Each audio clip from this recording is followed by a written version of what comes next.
Hello, and welcome to Ruth Reacts to Books. I'm your host, Ruxie Ruth McGouth. This is season 2, episode 50. This is going to be the last classic episode of season 2, and next season is going to look super different. If you tune in next week to the season finale, where I do kind of my book review of the entire year's books, and I'll tell you my top 5 books of the year, I will be telling you about how season 3 is going to look super different. It is going to be updated. We're going to have just a very different way of doing the book reviews. And then I'm also going to have a new series that will be talking a little bit more about the books, but also doing some cooking. So I'll be talking about that next week when I come back for the season finale, where I go over my best books of the year. But this is the last episode where we're actually looking at a book, and Merry Christmas to everybody who celebrates. Today, we are reviewing 12 Ways to Kill Your Family at Christmas, a seasonal book and 5-star review. So I'm going to read the back of the book. I'll tell you, I've already told you I gave it 5 stars, so I really like this one, and I'll tell you why I gave it, what I liked, what I didn't like, the food that I've given you a recipe for. This will be your last recipe that you're getting here. Although, as I teased there, I'll be doing something different with my cooking next year. And so you'll hear about that next week. And then I'll tell you about my nails and why I'm wearing them. All right, 12 Ways to Kill Your Family at Christmas.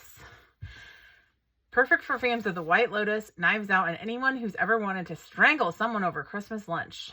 All Olivia wanted was one last miserable Christmas with her husband's awful family before moving to Australia. She didn't expect a murder.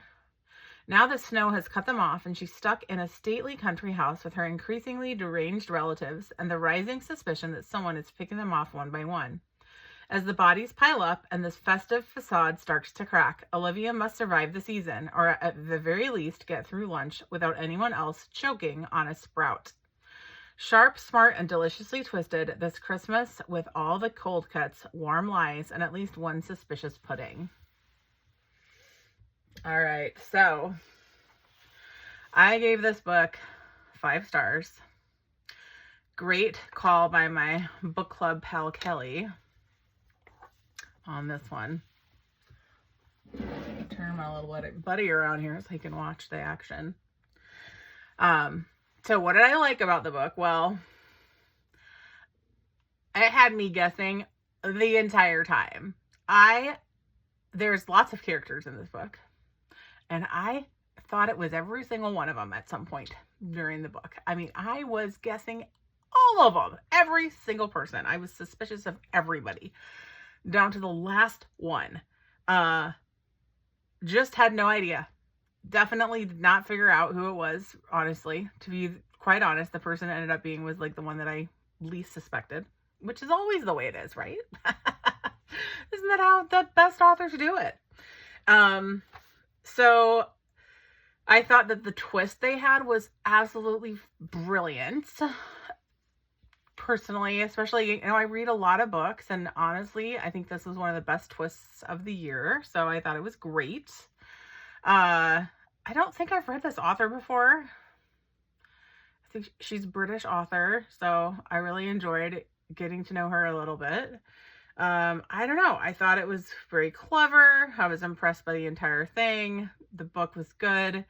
I was getting nervous because, 12 people is a lot of people to be dead. And 12 Ways to Kill Your Family, it's a lot of people. And I was kind of counting them, like, how many are going to be left at the end of this whole situation? The only complaint, if I have anything to complain about with this book, is, again, a lot of the characters were pretty awful. I mean, she talked about her awful family. They were pretty awful. And you know how I feel about people that are awful in books and not giving me a lot of people to root for. There weren't a lot of people to root for in this book. There were maybe a couple. There was a couple people that I could like. Just a few. And maybe some of them maybe live to the end. Maybe they don't. I don't know. Can't tell you. Don't spoil things. But maybe not all of them. So I thought it was great. Highly recommend. Really good book. The recipe I have for you is a plum pudding. So they say in the back, it says, without anyone choking on a sprout or a suspicious pudding. So plum pudding is also known as Christmas pudding in England, and it is a very dense fruit pudding that you boil. I know, it sounds interesting, right? Might sound gross to you. It's definitely an acquired taste if you've never had it. We actually don't make it anymore because none of our kids like it. And it takes a lot of energy and effort to make it. It's very difficult. You have to double boil and all this stuff. And so we just don't go to the effort when people don't really want to eat it.